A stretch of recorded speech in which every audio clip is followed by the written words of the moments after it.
de Rennes le Château, vous la connaissez. Il suffit d'écouter les diverses émissions qui ne savent que nous ressasser inlassablement l'histoire de ce village, de son curé, Béranger Saunière, et des codages de son église que les chercheurs interprètent tous à leur gré, ainsi que la présence en ce lieu d'un trésor fabuleux. Tantôt il est lié au temple de Salomon, tantôt à Blanche de Castille, ou bien encore au Volte Tactosage.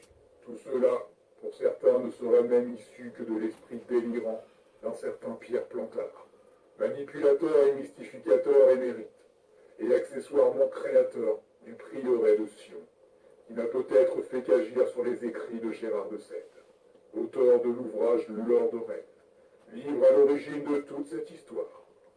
Mais est-ce bien la réalité? Si cette vidéo existe, c'est évidemment pour vous expliquer toute autre chose. La base récente de ce mystère date de 1886, à la parution du livre d'un autre curé, d'un autre village et d'un autre reine. Mais celui-ci se nomme Rennes-les-Pins, et cet abbé n'est autre que l'abbé Boudet. Son ouvrage s'intitule La vraie langue celtique et le cromlech de Rennes-les-Pins, et il est supposé crypté sans plus d'explications. Franck Hélène, l'auteur d'un menhir dans la mer Morte, livre paru le 13 novembre 2018, va maintenant nous en dire plus sur le sujet. Tout d'abord, Franck, pourquoi as-tu appelé ta vidéo La pierre de Rosette de Rennes-le-Château et de Rennes-les-Bains? Alors, pourquoi l'ai-je appelé la pierre de Rosette? Comme vous le savez certainement, la pierre de Rosette a servi à élucider le mystère des hiéroglyphes. Donc, dans ce domaine-là, on est à Rennes-le-Château, je pense que ce livre va vous aider à décoder et à décrypter le livre de l'abbé Boudet. Peut-être, si toutefois vous écoutez ce que je dis et si vous lisez comme il faut le livre, je pense que vous arriverez à quelque chose de concluant. Voilà. Pour quelle raison d'ailleurs nous parles-tu de codage de surface et de codage de fond? Alors, des codages de surface et des codages de fond. Alors, il est étudié par beaucoup de chercheurs, d'ailleurs très honorables. J'ai été en contact avec certains, enfin un certain, qui décode de façon assez cohérente toute la surface du livre. Mais en ne décodant pas, enfin en n'ayant pas la clé de l'entrée dans le codage interne. Et donc ce codage interne, je l'ai cherché. J'ai supposé qu'il y en avait un, parce qu'il ne pouvait pas y avoir qu'un codage externe.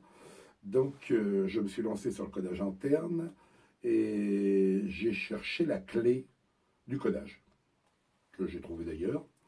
Et donc je vous en parle dans mon livre et je vais vous en parler après.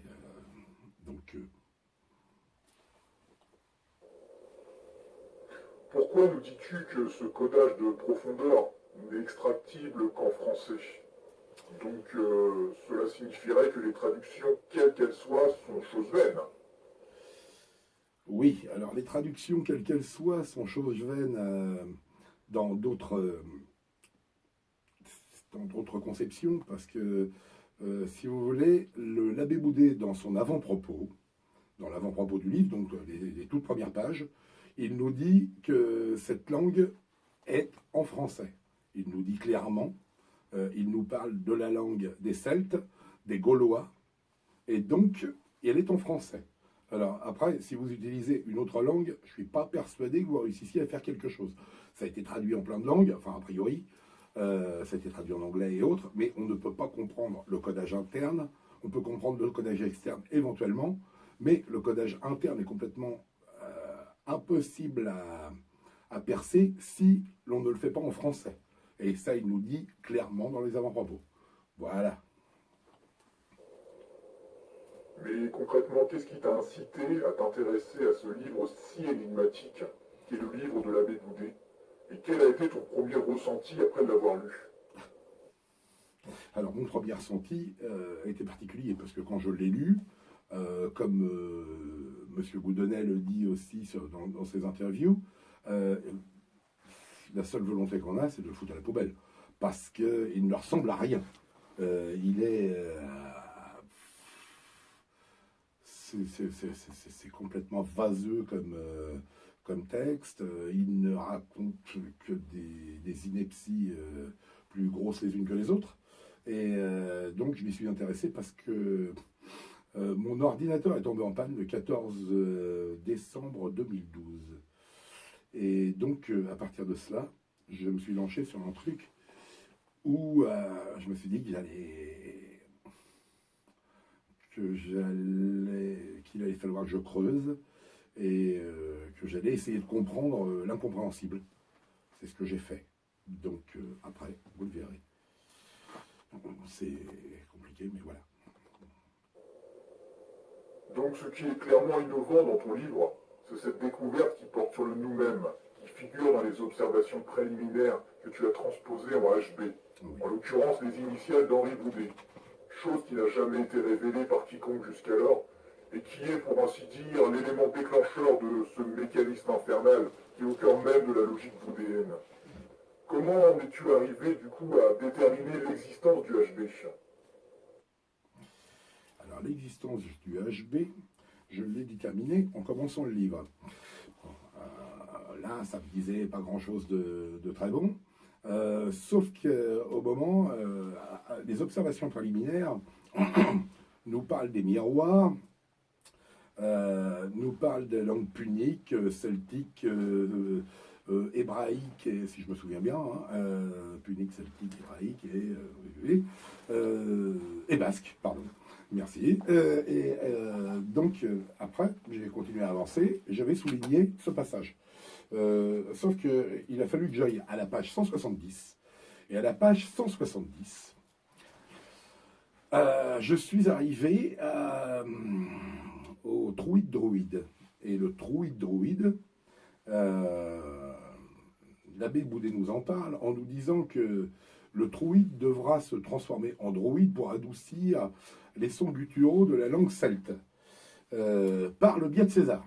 Et donc c'est là que j'ai commencé à percuter. Et surtout en voyant la fin de la phrase, où cette page 170 est quand même fortement éloquente, parce qu'elle nous dit que par le biais de César, on arrivera à trouver la clé de l'énigme. Alors, c'est une partie de la clé de l'énigme, c'est pas toute l'énigme. Mais il faut avoir cette clé pour pouvoir entrer dans le codage interne. Et donc, à partir de ce moment, je suis revenu aux observations préliminaires qui me parlaient de tant de choses, jusqu'au moment où il dit nous-mêmes, afin de nous convaincre, de nous convaincre nous-mêmes. Voilà, merci. Et à partir de ce moment, je me suis dit, mais nous-mêmes, qui est-ce nous-mêmes?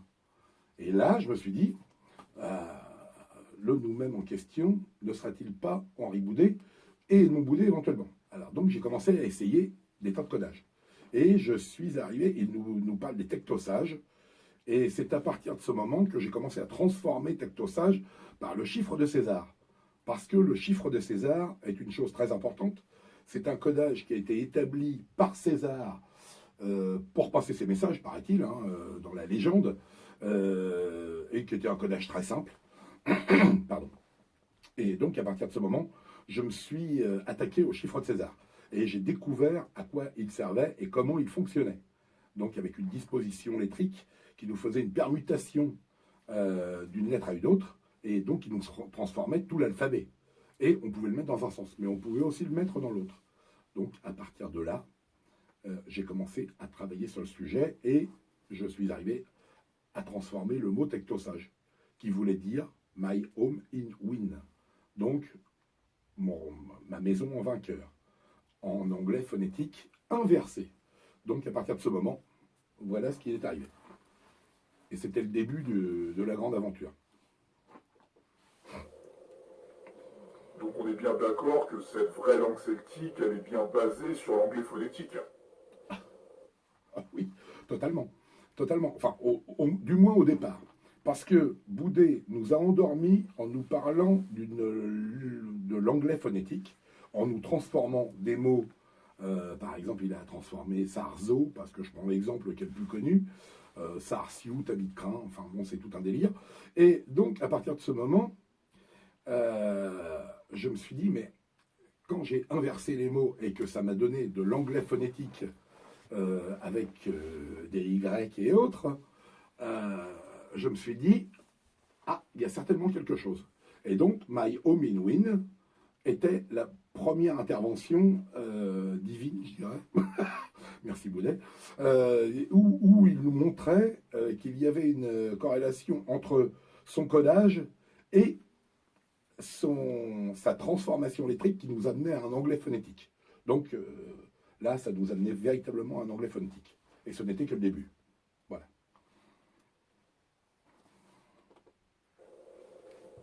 Donc, d'après toi, le nom reine celtique aurait une toute autre signification. Peux-tu nous en dire un peu plus?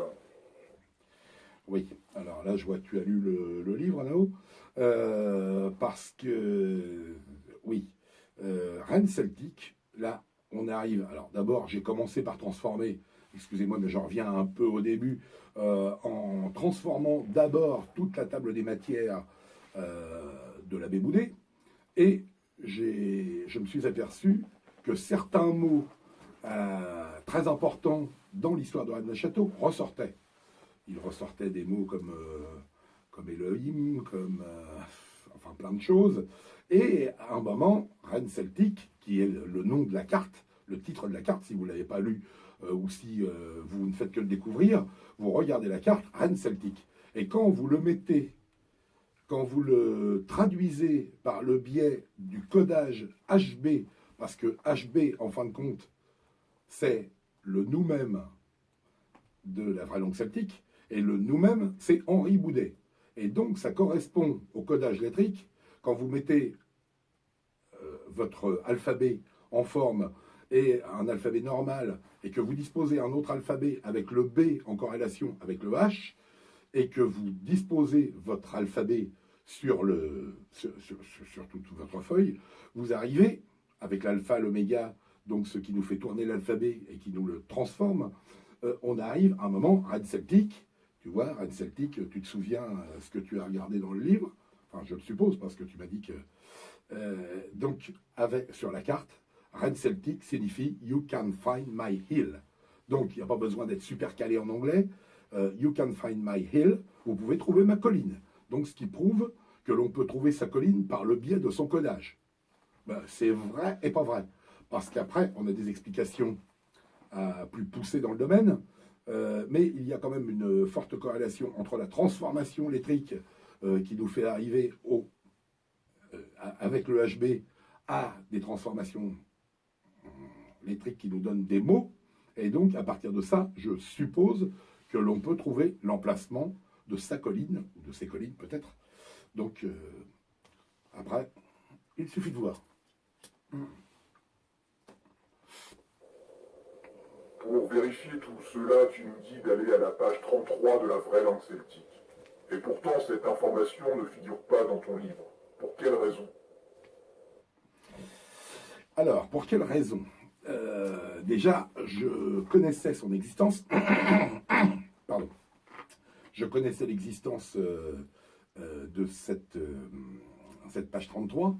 Et là, j'en ai repris conscience. Ce qui corrobore en fin de compte le fait que cet alphabet où le E, quand on se met en HB, le E est égal au Y. Le E étant la lettre la plus proéminente dans le français, là, elle se transforme en Y. Donc, ce qui veut dire que la lettre française la plus fréquente se commue en la lettre fréquente, la plus fréquente, dans l'alphabet de Boudet, c'est-à-dire le Y. Et page 33, il nous parle de la langue hébraïque, enfin, Boudet nous parle de la langue hébraïque, en nous disant que dans la langue hébraïque, la représentation de Dieu, le Y n'est pas présent. Alors que dans le français, enfin dans la transformation lettrique de sa langue inconnue, qu'il considère comme inconnue dans son livre, d'ailleurs il y est dans l'avant-propos, je crois, ou dans ou les observations préliminaires, mais il nous dit que le Y est fortement présent. Donc ce qui corrobore ce que j'avance, avec ce fameux Y présent partout, étant donné qu'il remplace le E du français. Et donc, à partir de ça, on a une réponse à la question. Mais alors, si tu nous dis que la vraie langue celtique détient un codage interne, Rennes-le-Château n'est donc plus l'épicentre de toute cette histoire. Effectivement. Il n'est plus l'épicentre. Pourquoi? Parce que ça prouve que quand Saunière est arrivé à Rennes-le-Château, il n'est même pas resté il est peut-être resté à peu près 1 an, il est arrivé en 1885, comme tout le monde le sait dans toutes les vidéos redondantes sur Rennes-le-Château. Le livre de Boudet était produit en 1886. Donc, ce qui prouve que Boudet n'a pas eu le temps. Et il y a des gens comme Franck Dafos, par exemple, qui avancent qu'il a même mis 12 ans pour écrire son livre. Donc, 12 ans pour écrire un truc pareil, c'est un peu long. Donc, ce qui prouve qu'il a codé. Et Franck Dafos a raison sur le sujet. Il y a d'autres gens qui l'ont dit. Ce qui prouve que là, son ouvrage a été produit pour quelque chose d'autre et c'était déjà prêt. Donc, Saunière s'est installé, comme c'est toujours expliqué. Et puis, ce fameux Saunière, qu'est-ce qu'il a fait? Il a juste certainement été sous les ordres de Boudet pour créer son église. Et pourquoi? Parce que Boudet a certainement financé le décorum de l'église. Parce qu'il a essayé d'envoyer son ouvrage à Victoria, et Victoria était quand même certainement plus amenée à pouvoir authentifier son délire. Et donc, à partir de ça, elle aurait dû mettre des chercheurs sur le sujet, parce que, parlant de la langue celtique, un type aussi lettré que Boudet ne pouvait pas écrire un tel tas de délire. Et donc, à partir de ça, comme son ouvrage n'a pas été compris, je le suppose, là j'avance des propos qui ne tiennent qu'à moi, comme il n'a pas pu on n'a pas pu certifier les vrais codages insérés dans son bouquin, qu'a-t-il fait? Eh bien, il a fait énoncer Saunière pour faire un décorum avec des fautes d'orthographe présentes dans les lettres étalées à la vue de tout le monde dans l'église. C'était pas, ça ne risquait pas trop d'être détruit, bien que. Et à partir de ça, il s'est dit, je vais diffuser le message autrement.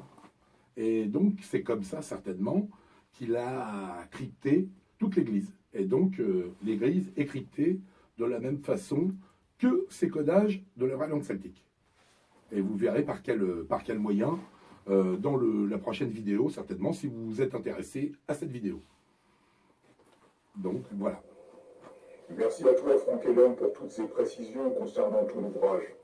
Si vous aussi, vous désirez vous procurer le livre Un menhir dans la mer morte, rendez-vous au générique de fin où vous trouverez toutes les informations nécessaires. Il est temps pour moi désormais de repartir sur ma lointaine planète. À très bientôt, je l'espère.